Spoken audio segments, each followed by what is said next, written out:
Hello everyone, this will be part 1 of completing requests, and for today's request we were requested to make a Schrader tire valve with a mouse cover. So let's get started. So the first thing we're going to do is we're going to create an empty file in FreeCAD. We're just going to create a sketch and we're going to select the XY plane. From the XY plane, from the information that I found online, our valve will be about 8 millimeters in diameter.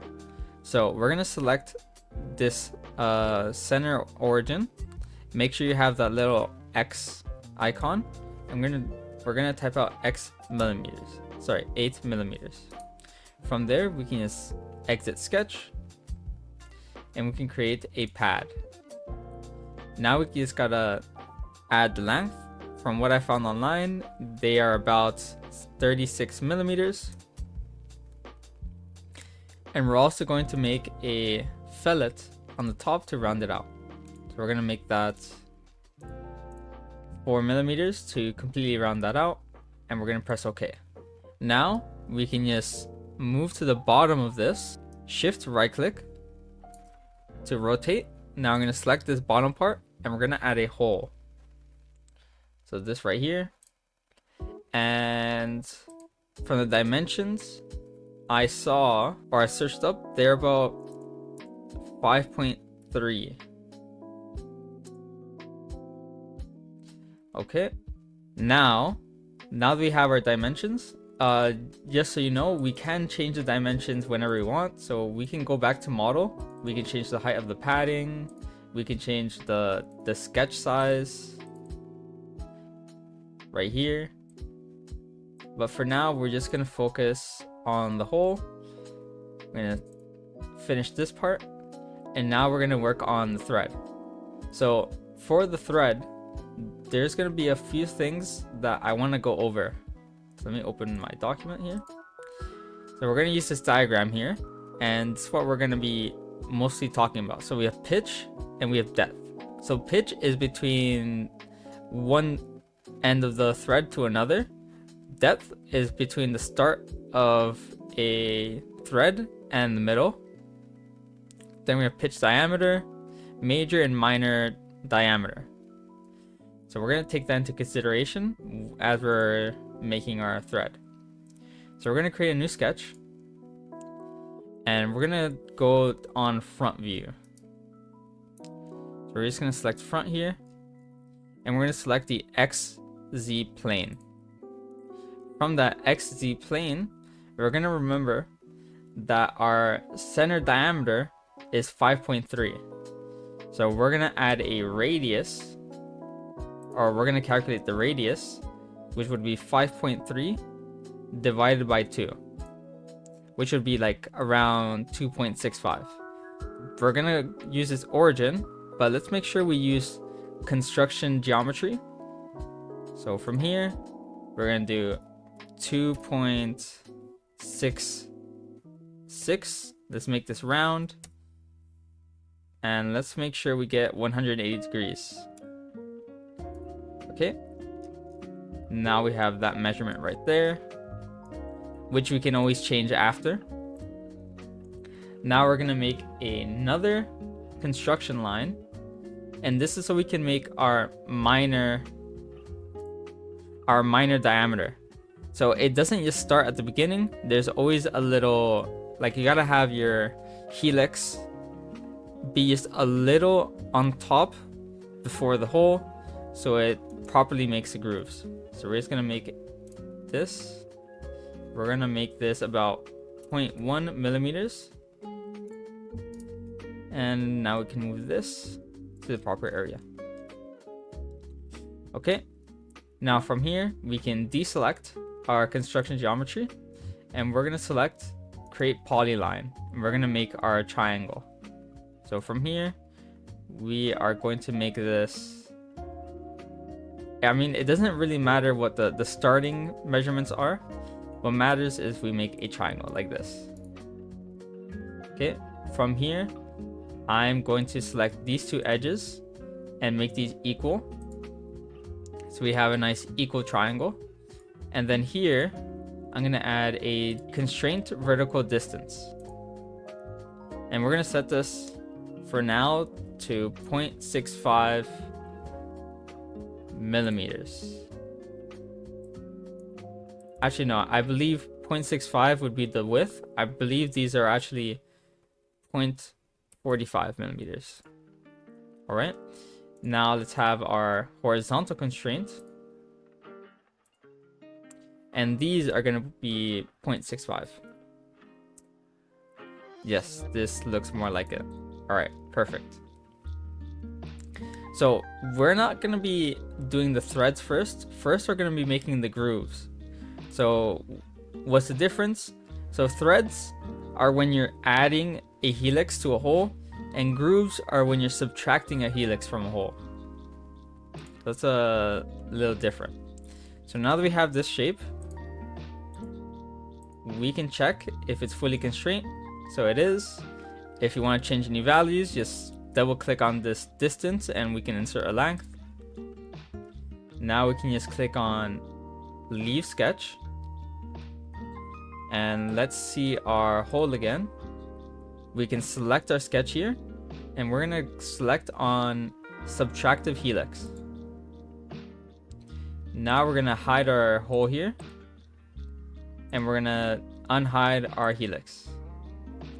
Okay, and we can go back to task, and we can change our height. So we're gonna change our height to be around 10 millimeters. So I'm just gonna do 10, so it's a nice clean number. And we can also see how this looks inside by hovering over. Okay, so let's hide this again. All right. So the pitch size is the distance between this end and this end, which if we look back at the diagram, that is pitch. Then we have depth, we have minor diameter and major diameter. To change the minor diameter, we'd have to change the sketch size. This right here, this value right here. So that 0.10 would be the minor diameter, because the grooves don't start exactly when the shape is made. Okay, so let's go back to model, go back to subtractive helix. We're gonna hover over so we can see how it looks so far. So I do like it, but I feel like our pitch, if I remember correctly, is, we're gonna keep it at 87, but I'm gonna show you what it looks like with different pitches. So let me hide this. This is giving me some trouble.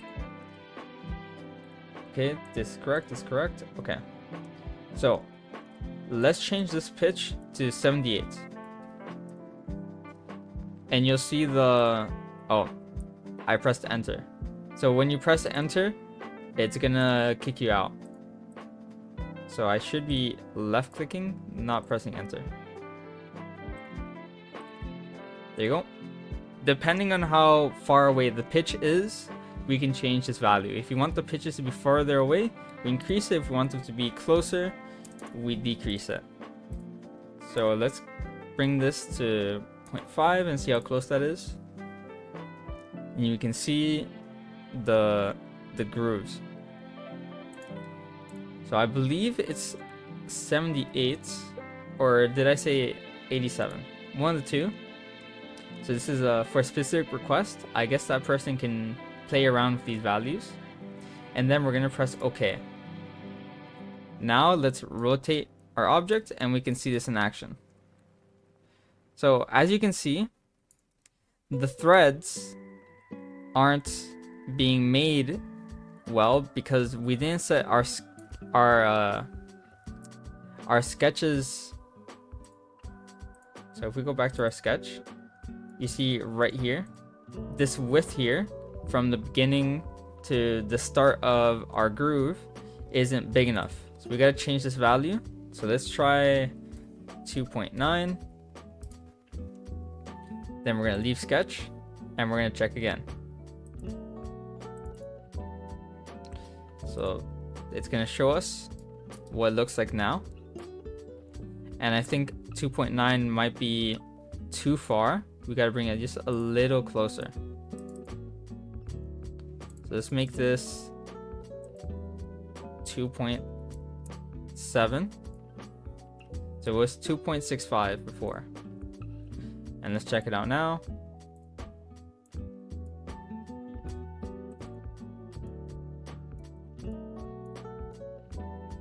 And it looks like 2.7 isn't correct either. So I just keep clicking shift instead of control. Okay. So let's try 68.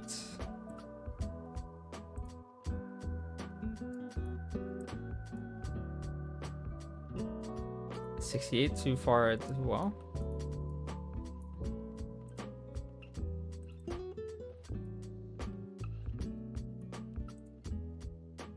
So we can definitely see it's there. We just got to get the right number here. What about 60? Maybe I'm going too far. There you go. Now we start to see it. Okay, we can check this out. So we see every thread here. It starts from right here, which is the minor, and then it goes to every thread, and then we can change the height value in our subtractive helix right here. So we want to change the height. We just change this to increase or decrease it. And if we want to change the values here, so you might have to play around with these values here depending on the thread size. So these are what I got from the internet. I got width 0.65 and height 0.45 millimeters, but you can play around with those values. Now if you want to do the opposite, instead of creating grooves, you want to create actual helix threads. Let me show you that as well. So let me move this. We're also gonna delete subtractive here. So, okay, cancel, and let's delete this. Let's go back to Sketch. Let's hide this. So now I'll actually show you how to make the threads. So instead of the grooves, we're gonna try making the threads. So I just deleted everything. I moved this down, and we're gonna first start by adding a construction line here, or not even.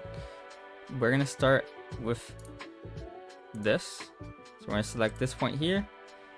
We're gonna make this value. Doesn't really matter at the start.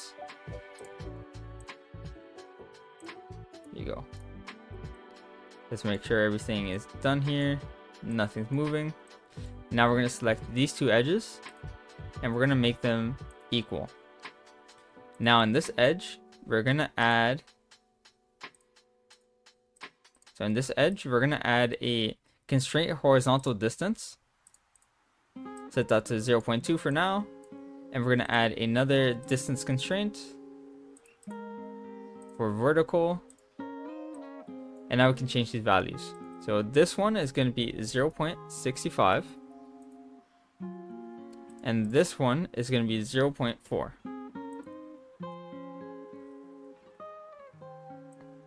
Once again, we can change these values. We can also change this value if we want this to be closer or farther. So if we want this to just be 2, it will be 2. So now that we set our values, we're going to leave Sketch. And we're going to add, so let's make this visible. And we're going to select our sketch here. And we're going to add this, additive helix. From there, it's already going to be set at vertical sketch axes. Now we're just going to increase the height to be at the end here. So to have an additive helix, we do need a proper height. So let's make this 26 millimeters, and let's check if this works. And yes, it does. Okay. Now we can select our point and we can see the helix in action.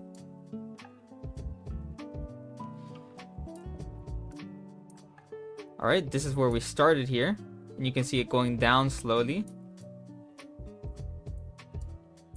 We can fix that by maybe bringing our point a little higher, but I do notice another issue, which is, are our points connected? They seem connected, but to be sure, we're going to change the values in our sketch. So the first thing we're going to do is we're going to fix this issue by making this 65. And now we're going to make this go a little lower. So our major diameter, if I can show you, this part is starting from exactly where we want it to.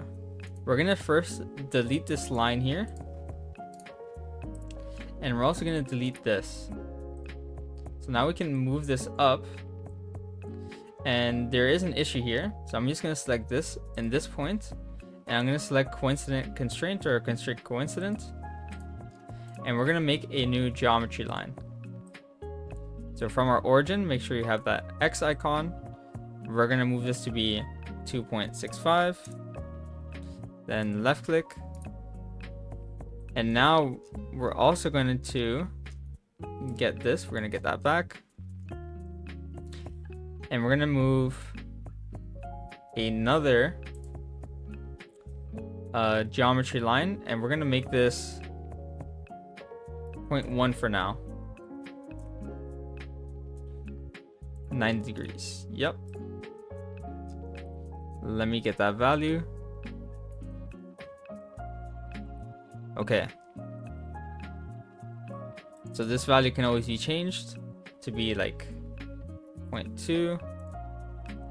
And now we're going to select this and this point, and we're going to add another constraint coincident.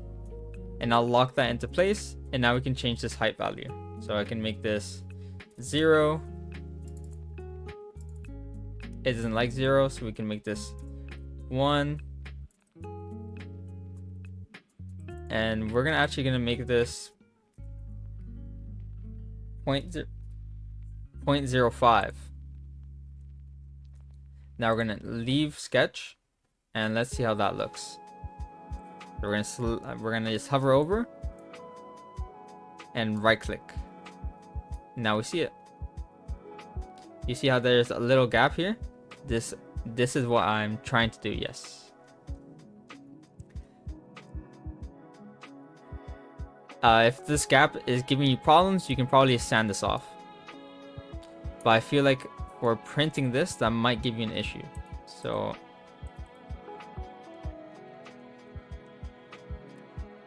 maybe let's remove that, because I just realized, yeah, that might give us an issue later on, which we probably don't want to deal with.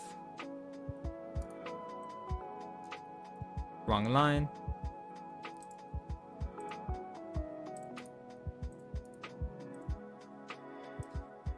Okay.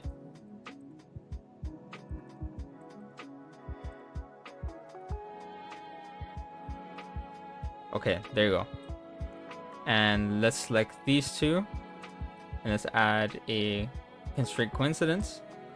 And now let's go back. And we can see the difference. Right? Now let's export this into Blender. And let's start working on it. So export. And we want to make sure you export as a 3D manufacturing format. I'm going to bring this to my 3D objects. I guess not. I'm going to bring this to my downloads. And I'm going to name this valve. And then click save. From there, I'm just gonna minimize FreeCAD and open Blender.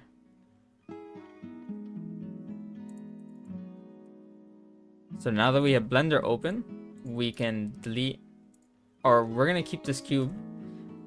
So this is 20 millimeters by 20 millimeters. And now let's import our 3D manufacturing format. So I'm using an add-on that I will link in the description on how you can download it. I did make a tutorial to import our 3MF. So we're looking for valve 3MF. And I believe, so where's our object?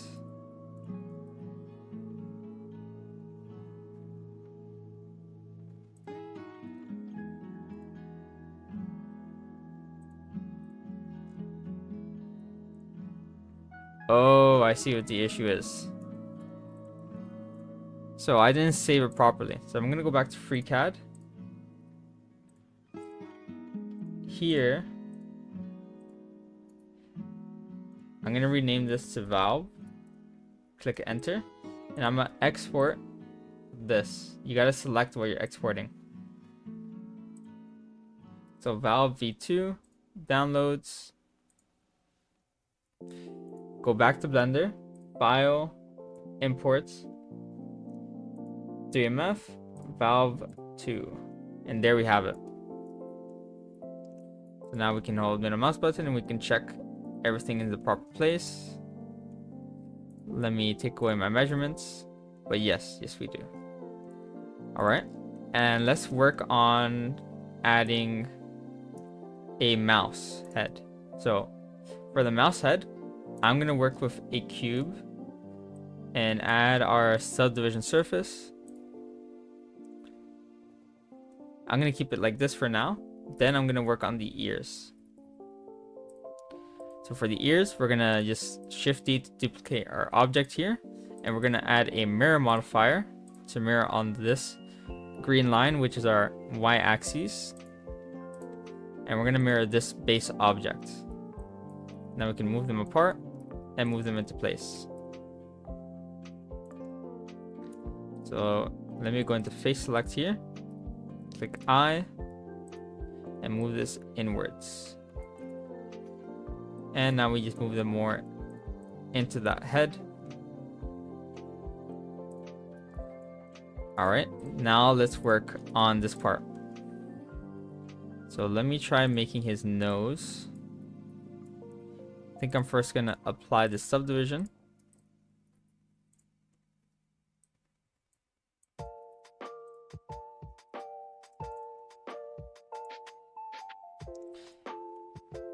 Let's give him a little nose.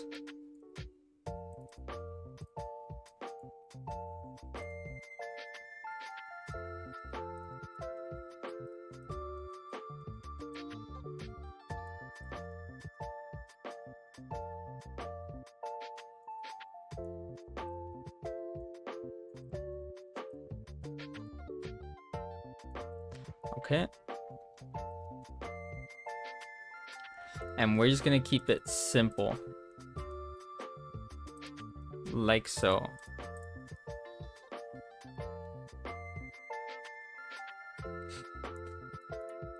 Now we can add shade smooth. Okay.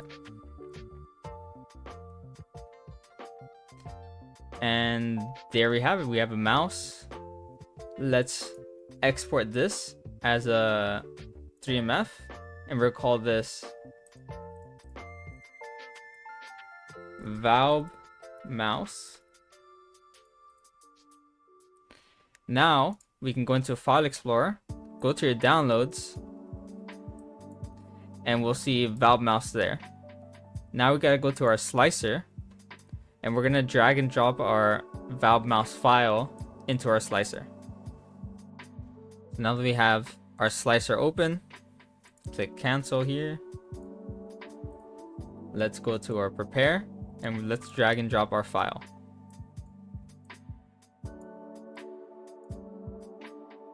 Click OK. Click yes. And there we have it. So if you want to make these smoother, we can go back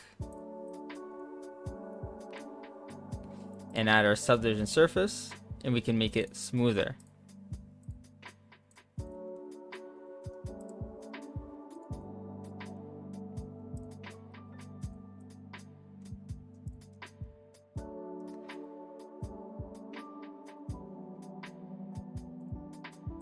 But I'm going to keep it simple,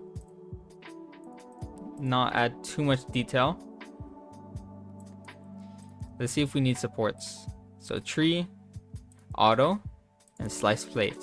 And let's see how this goes. Okay, it's not too bad. But I will say, if you do plan on printing this, because the dimensions are so small, and my nozzle is only 0.4, and remember the threads are like 0.45, it's gonna be really difficult. You need a 0.2 diameter nozzle, and it'll print much better.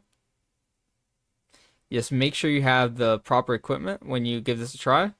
But this is just theory, so you know how it's done. And just before you go, I would just like to kindly ask if you can leave a like, subscribe, and comment. Just letting me know how my tutorial was so far, if there's anything you had trouble with or anything you want to continue on. That would be very appreciated. I am very thankful you watched to the end of the tutorial, and I'll see you in the next one. Have a great day.